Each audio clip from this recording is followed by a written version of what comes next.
This mess on Lake Winnebago near Oshkosh, Wisconsin is exactly why cars, trucks, and SUVs have been banned from many of the lakes in Minnesota. Look at that. Anglers pulling more than just fish from the water during a popular weekend fishing tournament there. The ice was about a foot thick, but that's not enough to support the 50 or so cars parked on it. Yeah, I've never seen anything like that. It happened during this popular tournament that we've been telling you about, 5 hours west of the Twin Cities. And Fox's Mark Leland has more on what went wrong.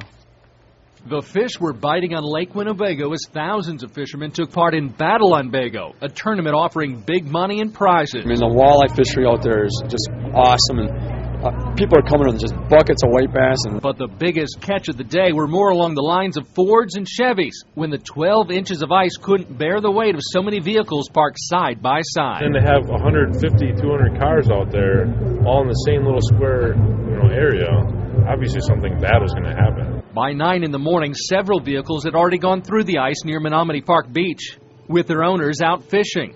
Tournament organizers had tried to discourage parking on the frozen lake, but the large turnout left many people opting for a spot on the ice. It was a surprise that many people chose to park there, but it wasn't a surprise what happened. Tournament co-organizer Art Dumke says fishermen jumped in to help clear vehicles from the ice once a few vehicles took the plunge. It was so amazing, the spirit of kindness of all the different fishermen gathering to pull a truck out. Some of the cars we were able to pull out and help them before they got into too much trouble. For others not so lucky, Don Herman with Sunk, Dive, and Ice was called in to do his job, rescue sunk vehicles.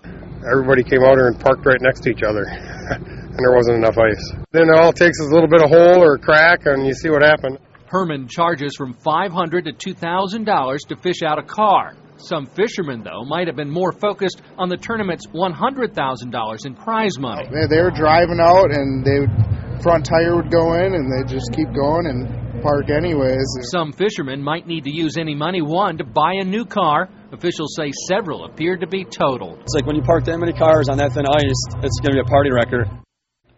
And organizers warned people about parking on the ice, but some say they couldn't find a spot anywhere else, so they just parked on the ice anyway.